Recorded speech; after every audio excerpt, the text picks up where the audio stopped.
Magandang araw mga kababayan. So muli na naman tayong nakapaggala dito sa Japan, no? Kasama natin si Bam. So andito kami ngayon sa pinakasikat na lugar din dito sa Japan. Kumbaga kung batang 90s ka, alam mo yung lugar na to. Kasi napapanood to dati sa anime, yung Slam Dunk, kung alam nyo yung anime na yan. So yung parang sa gilid ng dagat, tapos may train na dadaan, yung parang sa intro yata ng ano yan eh. Katay mo, pre. Intro ng yung mga ganong ano ba? Mga ganong tugtugan, di ba dati? So, yun yung pupuntahan natin ngayon. At maano na natin yun, ma-experience na natin yung lugar na yun. Kasi ano yun eh, parang true to life yung ano, di ba? Yung lugar na yun. Ma-experience na natin bago umuwi man lang ng Pilipinas. So tara na.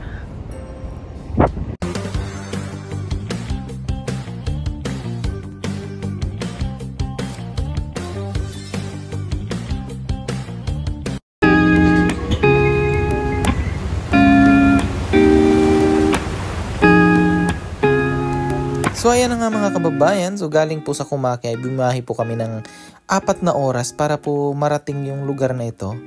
Naka-expressway po kami nun. Yung expressway po, yun po yung isa sa mga mabilis na daanan dito sa Japan. Kumbaga, pero nga lang po may bayad yung pagdaan mo dun. Malaki yung gastos pag dun dadaan. Pero mas mapapadali ka kung saan ka pupunta kung dun ka dadaan sa express dito. So ayun, nakarating kami dito galing kami ng Kumake is alas 11. So andito na kami mga ano na siya, hapon na. So ang dami pa ring tao. So yung nadaan kanina, yun yung station ng train, and then dito yung dumadaan yung train na yung sinasakyan nila sa Kuragi. And then sa unahan yan, andun yung perfect na ano talaga, yung spot talaga na andun sa anime, yung sa entrance ng intro, yun pala.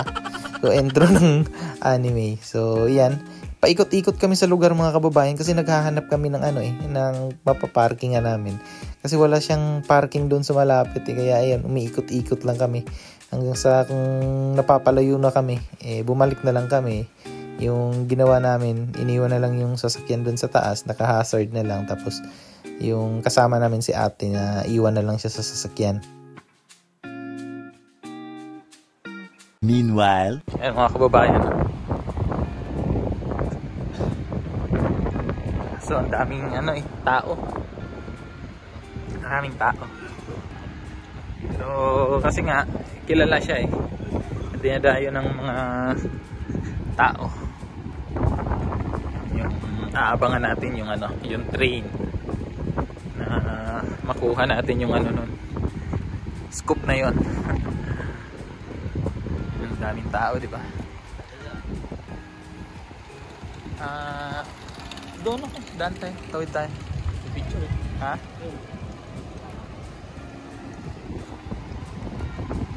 Wow, ayan na yung train. Dadaan na yung train. Dadaan na yung train. Doon maganda mag-picture pre sa baba. Tapos maaktuhan natin yung train. Doon tayo, tawid tayo.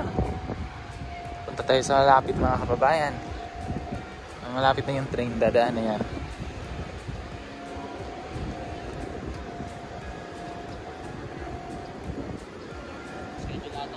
Ha? Yung train na.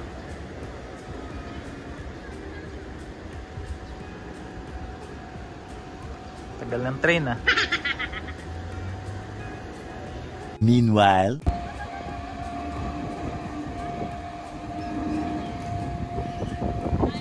Tumaan na yung train. Ang yung inaabangan. Ganun lang. Tapos biyahe ka ng napakalayo. Yun lang yung aabangan mo, yung train dumaan. Ang daming tao.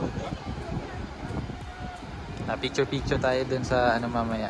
Sa may parang crossing doon. Picture tayo doon. Tara.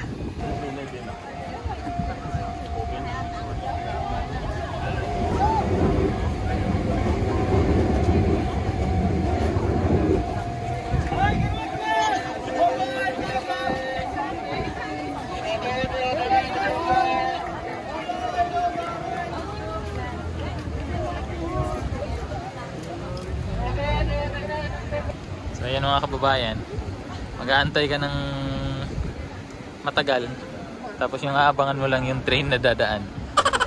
So, ayun, yung tao ang dami. Ayun. Nag-aabang din sila sa train para maka-perfect na sila angle sa picture.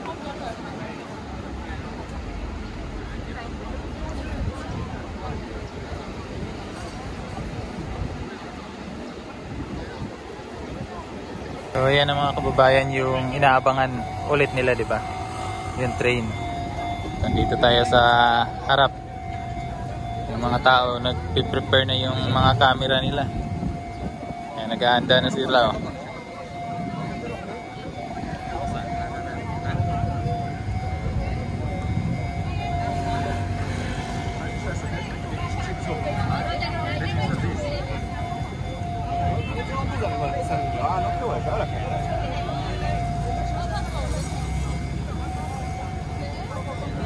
Sabi yung mga tao, nag-aabang sila lahat eh.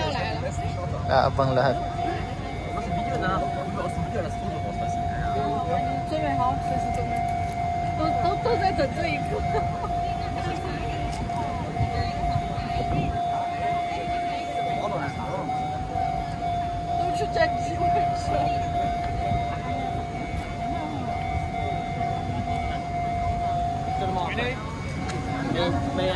Ayan na.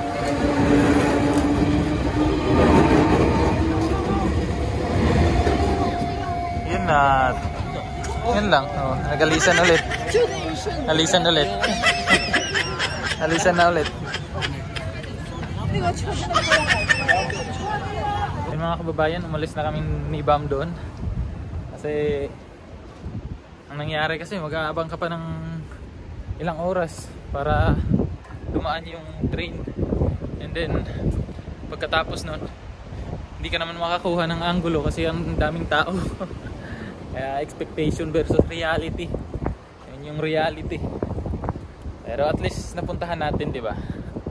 Hindi na lang hanggang sa picture, napuntahan natin personal talaga. Kaya napakagandang ano din to, experience. May mga ma-share tayo sa magiging anak ko.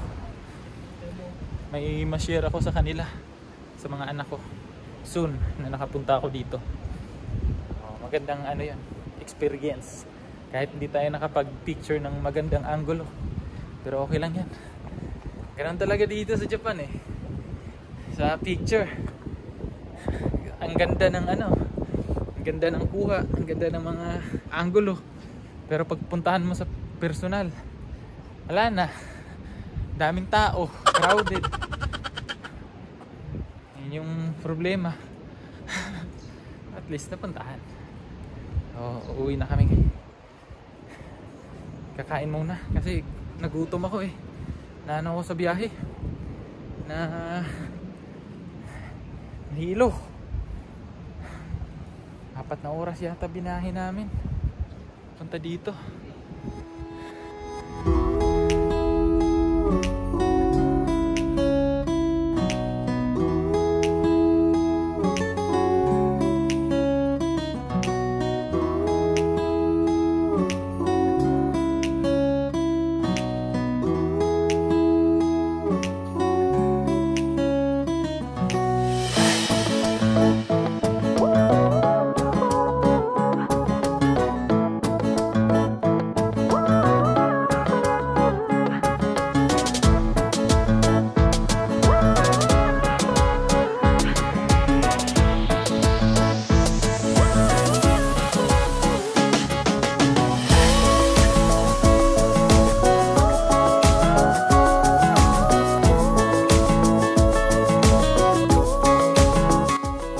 Kumaan lang kami dito sa may ano, Pacific. Ano, sa Pacific. Kakain lang kasi gutom na eh. Hindi pa kami nag-agahan. Sa gilid ng dagat. Ligo tayo, pre.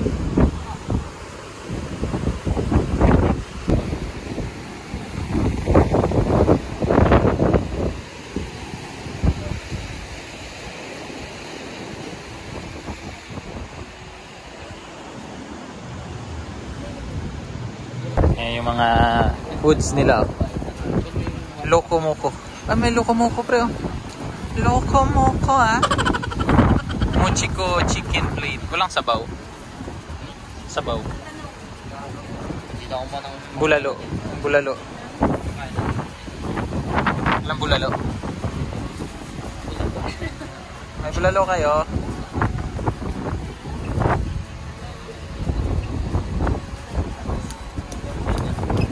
Meron siguro sa loob. Meanwhile, Ay, mga kababayan, ito yung station ng train na inaabangan dun. Diyan sumakay si Sakuragi. Ang daming nag-aabang ng train. Sasakayan sila. Experience nila. Pasok sa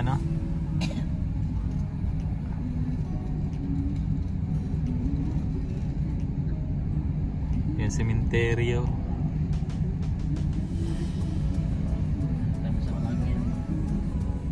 2,000 years later. At paakyat na po kami ng Baguio.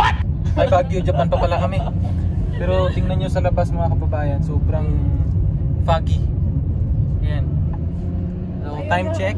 Anong oras na ba? 6:12. 6:12. Medyo siya, foggy yung kalsada, wala kaming makita. Kahit dito sa gilid, yan, may mga puno ng mga pine trees. Buksan nga natin itong dito. Paano ba ito?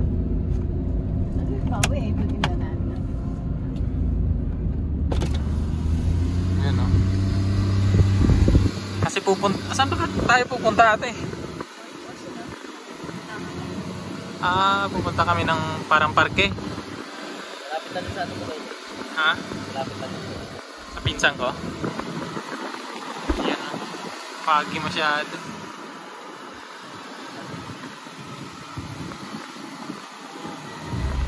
So ayun na nga mga kababayan, habang pataas po kami ng pataas, pakapal din po yung yung fogs. Kaya yung daan hindi na masyadong kita. Kaya yung takbo namin medyo mabagal lang. Kasi delikado na And then medyo madulas din yung kalsada kasi yung din yan, yung gilid ng kalsada na dinadaanan namin is bangin na. So napakadelikado kung mag-slide yung mga gulong at papunta kami sa bangin, di ba? So yung takbo namin mahina lang, kumbaga mabagal lang. So ang naging ending niyan mga kababayan, hindi na namin napuntahan yung or hindi na namin na abutan yung dapat namin puntahan. Kaya yung ginawa namin ayan, ini-enjoy na lang namin yung ganda nung dinadaanan namin. So sa part nito mga kababayan, medyo pababa na kasi kami nito. So yung yung fog medyo nawala na. Pero parang sinusundan kami kasi nasa likod namin yung fog na nakabuntot. Kaya yung na namin nung pababa na kami, medyo na yung takbo namin yan. Para at least siguro nagkaroon kami ng nagkaroon kami ng konting chance man lang na baka mahabol pa namin na bukas yung tourist attraction din na pupuntahan sana namin. Pero sad to say, hindi namin nagawa sa araw na ito kasi talagang kinapos kami sa oras. At siguro na lang next time or kinabukasan siguro ganyan.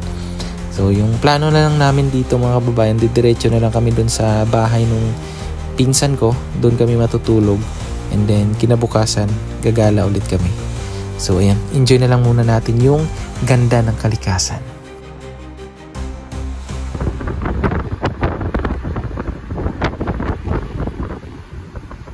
Oh, ganda. Wow, Mount Fuji! Woo! Mount Fuji! Yan mga kababayan, ganda ng Mount Fuji! Picture nga tayo ate. Pangin natin yung Wow! Atas mo pa Hindi, dapat tayo. Baba tayo mga kababayan kasi ang ganda ng Mount Fuji! Oh my God! Lamig Sana may drone, Di kong dinala yung drone ko, sayang. Ganda mga kababayan. Yan Wow! Tingnan nyo naman yan. Ang lapit na natin. Oh! Ganda. Ang ganda, ang ganda, ang ganda. Ganda ng ano. Wow, amazing. Oh. Sana may drone, no? Ay, bakit di ba dinala? Hindi, sayang. Dun yata tayo galing, oh. Kaya nga, Kaya yung ano? kunan mo kami. Oo. Dito sa applic. Mount Fuji. Mga kababayan, nawala na yung ano. Mount Fuji, natabunan na ng fog. Nagpa-fog na dito. So, medyo ano na. Sabi, lamig. Sarap tumambay dito, no? Magdala ka ng ano, yung, anong tawag doon? Yung upuan na kay ate ba? Camping. Wala na. Wala na. Wala na. Ano na? Di na makita yung Mount Fuji. Wala na. Tabunan na siya. Ihi muna ako. At aalis na kami. Let's go. Meanwhile, Ayan na nga mga kababayan, at andito na kami sa bahay ng pinsan ko. Dito kami magpapahinga ngayong gabi na ito at kakain ng masarap na sabaw. Kasi kinabukasan ay gagala na naman kami. At abangan nyo yung aming gala na naman bukas. So maraming salamat mga kababayan. Bye-bye!